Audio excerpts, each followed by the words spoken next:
둥지 안에 알을 낳아 번식했던 공룡. 알 둥지는 공룡의 산란 습성을 추측할 수 있는 매우 중요한 자료입니다.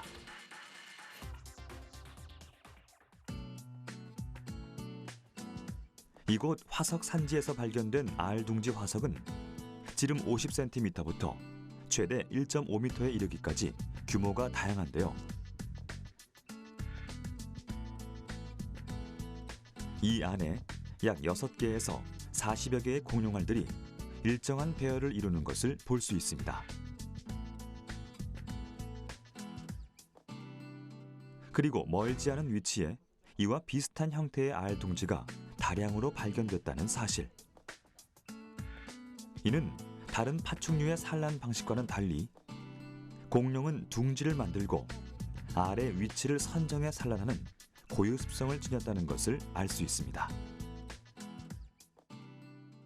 전 세계적으로 대부분 공룡알은 거북과 마찬가지로 모래 위에서 많이 알을 낳습니다. 그런데 우리나라에서 난 공룡알 산지는 모래가 조금 끼어 있지만은 이런 진흙, 다시 말해 이암에서 주로 많이 나와요. 그거 특이하지 않습니까? 근데 이제 왜 그럼 이런 곳에 알을 낳느냐? 첫째는 그 당시 환경이 이런 곳에 알을 낳을 수밖에 없는 조건이었다. 하나 있고, 그 다음에는 이제 그런 조건에서 이제 또 두 번째는 이곳 환경에 보니까 약간의 그 공룡시대 이전에 산이 좀 있었고, 약간의 물이 흘렀고, 그런 곳에서 숨어서 뭔가 두려움 속에서 알을 낳을 수 있는 그런 조건이 갖고 있었다. 대부분의 공룡은 모래가 분포한 지역을 산란지로 삼았습니다. 모래는 시간의 흐름에 따라 운반 작용을 받게 되면 입자들이 층층이 쌓인 뒤 굳어져 사암을 이루는데요. 사암은 표면이 울퉁불퉁하고 모가 나 있는 것이 특징입니다. 반면 보성 비복리 공룡알 화석 산지의 퇴적층은 이암으로 진흙이 굳어져 생긴 암석입니다.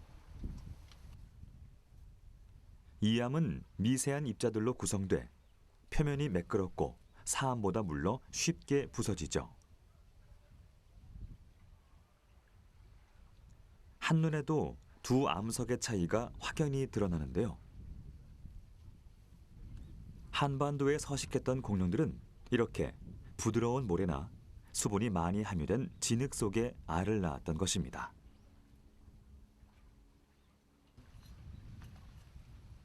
이 흔적은 이곳 일대가 주로 진흙이 분포하는 퇴적 지형이었으며 공룡들이 다른 생물들의 눈을 피해 산란하기에 가장 적합한 장소가 보성 지역이었다는 것을 의미하는데요. 이렇게 알둥지 화석의 크기나 알의 배열, 그리고 산란지의 조건 등을 파악한다면 당시의 환경과 더불어 공룡의 생태까지 추측할 수 있습니다. 여러분이 이제 우리가 공룡알을 보시면 여기 알 껍질에 따라 달라요. 부드러운 알 껍질이 있는 반면에 이렇게 토돌토돌한 것도 있고 다 다릅니다. 또 하나는 이제 알 껍질에서 두께라든가 그 다음에 껍질을 가지고 우리가 현미경을 가지고 갈아보면은 이게 알 종류를 알 수가 있어요. 크게 보면은 이것이 이제 공룡알인지 악어알인지 거북알인지 알 수도 있고 그 다음에 심지어 뭐 우리 현생 뭐 조류라든가 달걀알도 알 수가 있는 거죠. 예, 그래서 이제 모든 비밀은 이 알 껍질 속에서 숨어 있어요. 우선 여기서 외형적으로 봤을 때 이렇게 둥근 모양으로 나온 것들은 대부분 다 초식공룡 알입니다. 그 가운데서 이제 이게 조광류냐 영광류냐에 대해서는 또 분석을 다시 해봐야지 안다. 그러나 이제 여기가 지금 이런 모양 형태는 육식공룡 아니라는 거죠. 알의 모양이 다르다는 것은 알의 주인 또한 달랐다는 것을 뜻합니다. 길쭉한 타원 형태를 띠는 것은 육식공룡, 축구공같이 둥근 형태를 띠는 것은 초식공룡의 알로 구분하는데요. 공룡알의 두께는 평균 약 2mm 정도. 세상 모든 알 중에서도 그 두께가 가장 두껍다고 알려져 있는 공룡알은 조개 껍데기와 같은 탄산칼슘으로 이루어져 있습니다. 이러한 알 껍데기의 형태와 두께, 그리고 조직 성분을 분석하면 다른 생물의 알은 아닌지, 혹은 공룡알 중에서도 육식 공룡의 알인지 초식 공룡의 알인지를 구별할 수 있는 것이죠. 그렇다면 여기서 잠깐 우리가 짚고 넘어가야 할 점이 있습니다.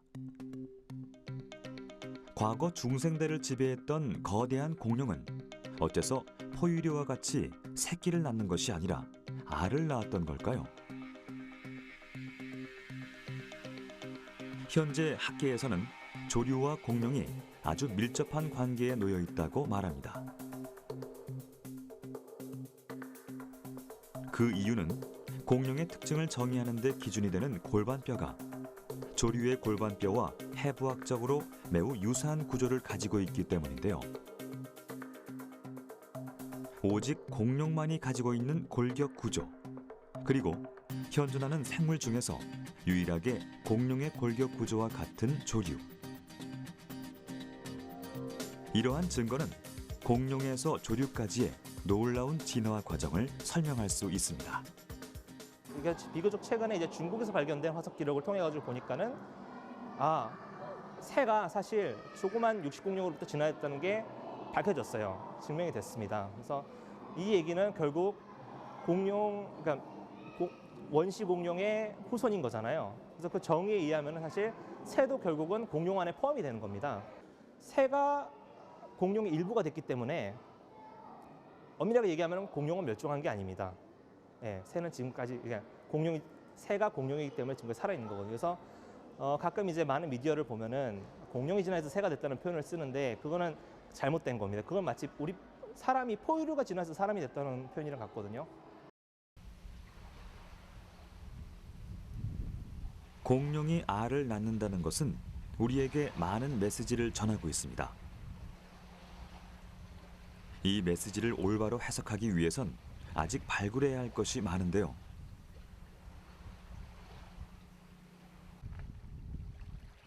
만약 한반도에서 공룡의 배아 화석이 발견된다면 그것이야말로 결정적인 실마리가 될 것입니다.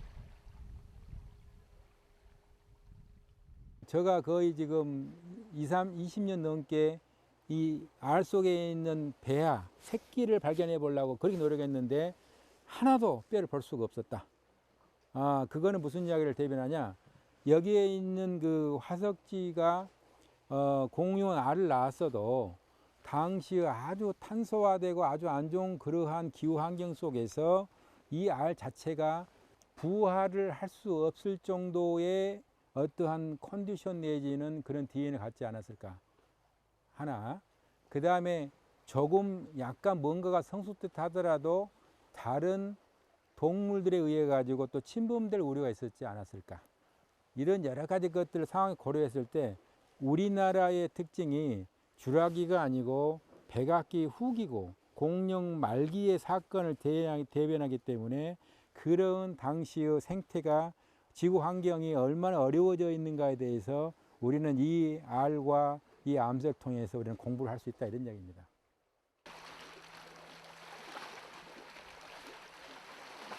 공룡 시대 말기, 백악기의 환경은 공룡알이 부화하기 힘든 조건이었습니다. 고농도의 산소, 화산 활동, 생존을 위한 먹이 사슬 등이 배아를 발견할 수 없는 이유와 부화의 어려움을 방증하고 있죠. 하지만 지금까지 밝혀지지 않은 중생대의 비밀은 아직도 저 땅 깊숙이 잠들어 있습니다.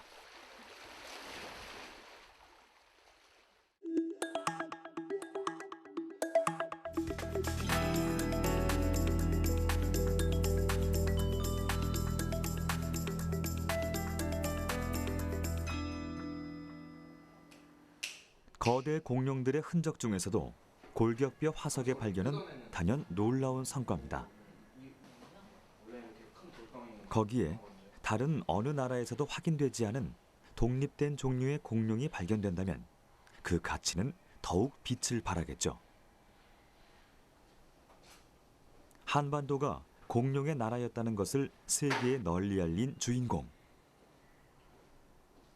코리아노사우루스 보성엔시스입니다. 코리아노사우루스는 전남 보성군 비봉리 해안가에서 발견된 길이 약 2에서 3m 정도 되는 초식 공룡입니다. 생존 시기는 지금으로부터 약 8천만 년 전인 후기 백악기였으며 이 공룡의 특징으로 말씀드리자면 다른 친척인 공룡들에 비해서 목이 훨씬 길고 앞다리가 매우 발달되어 있었습니다. 또한 뒷다리 같은 경우는 역시 다른 친척 공룡들에 비해서 약간 짧은 편입니다. 따라서 아마도 이 공룡이 비봉리 화석지에서 살았을 당시에는 땅을 파면서 서식했던 동물로 생각이 되고 있습니다. 네. 코리아노사우루스는 2003년 골격 화석의 흔적을 찾아 현장 탐사에 뛰어든 발굴팀에 의해 우연히 발견됐습니다. 세계 최초 대한민국의 이름이 부여된 코리아노사우루스 보성엔시스. 백악기 초 유럽에서 발견된 힙실로포돈과 유사한 형태를 보이지만 오랜 연구 결과 차이점이 분명한 독립된 종류로 밝혀졌습니다. 코리아노사우루스는 원시 조각류 공룡과는 달리 주로 사족 보행을 했다는 것이 특징인데요. 어깨뼈와 앞다리가 크게 발달된 것으로 보아 땅을 파며 생활하는 습성이 있었을 것으로 추측하고 있습니다. 우리나라에서 발견한 뼈 화석은 이뿐만이 아닙니다. 목이 길고 거대한 몸집의 용각류 북경고사우루스 밀레니움 아이, 한반도 최초의 뿔 공룡으로 알려진 강룡류 코리아케라톱스 화성엔시스. 공룡은 아니지만 우리나라 학명이 붙여진 도마뱀 아스프로사우루스 보성엔시스까지 총 4개의 뼈 화석이 세계 속에 알려졌습니다.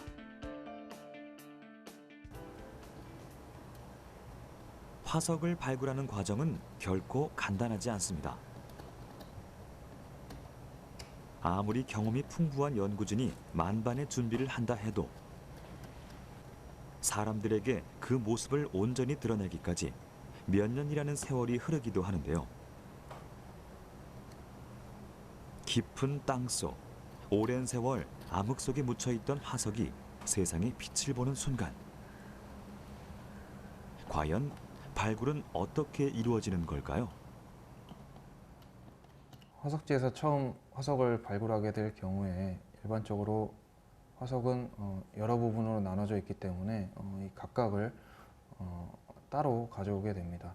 가져올 때 화석의 안전한 운반을 위해서 화석을 감싸고 있는 암석 위에 석고를 입혀서 일종의 석고 자켓으로 된 형태를 이제 연구실로 가져오게 됩니다. 연구실로 가져온 이제 화석은 석고 자켓을 벗긴 다음에 화석을 감싸고 있는 암석을 제거하고 이후 남겨진 이제 화석을 실제로 연구하게 되는 것이죠. 네. 발견된 화석은 먼저 주위 퇴적물 제거 후 모함에서 분리합니다. 발굴 초기 형태는 일반인의 육안으론 보통 암석과 크게 달라 보이지 않는데요. 훼손을 최소화하기 위해 화석을 감싸고 있는 암석을 세밀하게 갈아내면 암석 속 단단하게 묻혀있던 뼈의 모습이 완전히 드러납니다. 발굴 과정을 마친 화석들은 골격의 종류와 위치, 구조를 분석해 당시 생존했던 생물의 표본을 복원할 수 있는데요. 어떤 종류의 동물인지, 몸집의 크기는 어느 정도였는지, 또 어떤 생활 습성을 가졌는지, 마치 실제와 같은 재현을 통해 우리가 직접 볼 수 없었던 원시 동물과의 만남이 가능하게 되는 것이죠.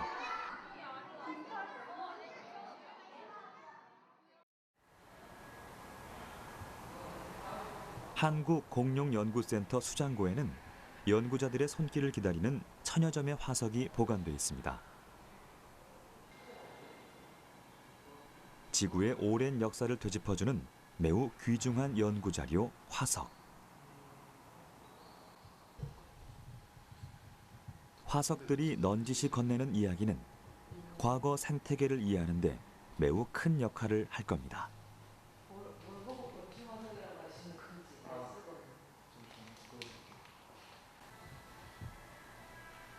어떤 발견은 공룡 시대의 새로운 역사를 쓸 것이고 어떤 발견은 과거 정설에 큰 반향을 불러일으킬지도 모르죠.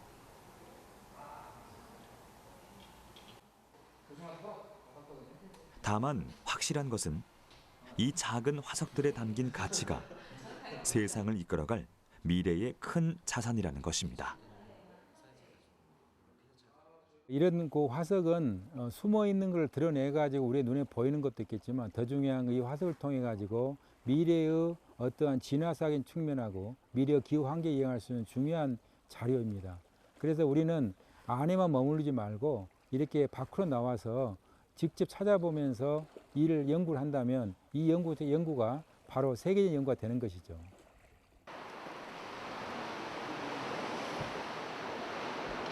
중생대 백악기 후기는 속시 식물이 등장하고 빠르게 번성하던 시기이기도 합니다. 이는 식물을 주식으로 하는 초식 공룡의 몸집을 키우는 요인이 됐고 먹이사슬 순리에 따라 자연히 육식 공룡의 몸집도 커지게 됐죠. 당시의 생태계를 입증하는 결정적 증거가 바로 이 나무 화석입니다. 지금 여기 있는 이 나무 화석은 당시에 공룡들이 살았을 때 그 식생에서 나오는 것이고 또 하나는 초식 공룡의 먹이로서 역할을 분명히 했을 겁니다. 이 나무를 분석해 보니까 이 나무는 이제 그 꽃이 피는 그런 나자 식물의 나무였기 때문에 지금 전 세계적으로 주라기 말 이후부터 이제 식물상이 바꿔지거든요. 그래서 바꿔지는 중요한 또 어떤 증거가 되는 그런 나무입니다. 불에 탄 나무 화석. 과연 나무에 불을 붙인 건 누구일까요?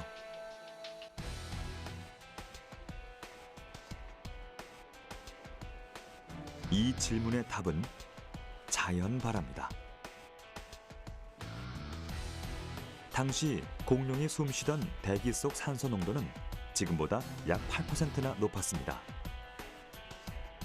약간의 충격으로도 불꽃이 생길 수 있는 조건이었죠. 이 한 조각의 나무 화석은 점점 악화되고 있는 공룡 시대의 환경을 자세히 전하고 있습니다. 식물 화석은 한마디로 하면 공룡 시대에 어떠한 식물상이 옆에 있었고 그게 이제 공룡들의 어떤 먹이가 되느냐 하는 게 중요한 그 포인트죠. 예를 들면은 이게 어떤 양치류나 아니면 삼나무 같은 그러한 그 피자 식물이냐 아니면 현재 꽃이 피는 그런 나자 식물이냐 다른 것이고 이러한 것도 변화도 할 수 있지만은 그 당시 식물상 할 수 있는 중요한 증거들입니다. 우리는 지금까지 한반도에 남겨진 흔적을 쫓아 6,500만 년 전 공룡이 멸종하기까지의 시기를 살펴봤습니다. 그리고 이 흔적들이 전하는 메시지를 하나하나 맞춰보며 공룡이 살았던 시대를 단편적으로나마 상상할 수 있었죠. 만약 거대 공룡들이 지구를 지배하던 때로 갈 수 있다면 우리 눈앞에 펼쳐질 광경은 어떤 모습일까요?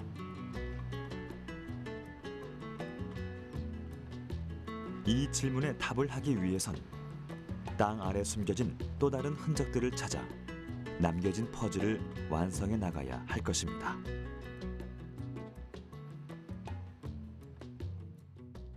한반도 공룡은 주로 이제 뼈나 알도 있지만은 발자국 화석이 많이 나오죠. 거기는 공룡 발자국, 익룡 발자국 그리고 정말 대규모 새 발자국 같이 나온다는 것은 그 당시의 생태나 그들의 그 생활 습성이나 환경을 알 수 있는 중요한 지역입니다.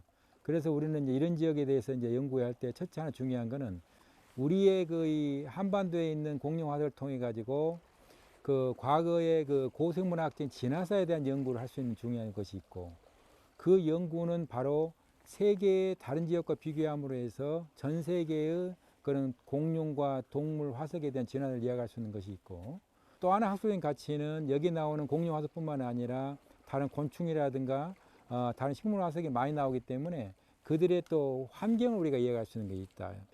거의 그 7천만 년 전 그 백악기 후기의 환경이 나오기 때문에 이 환경이 아주 안 좋은 환경에 접했을 때 환경이기 때문에 앞으로 지구 환경이 지금 날로 좀 안 좋아지는데 지구 환경에 대해서 우리가 충분히 이야기할 수 있는 가장 좋은 재료가 된다, 이런 이야기입니다.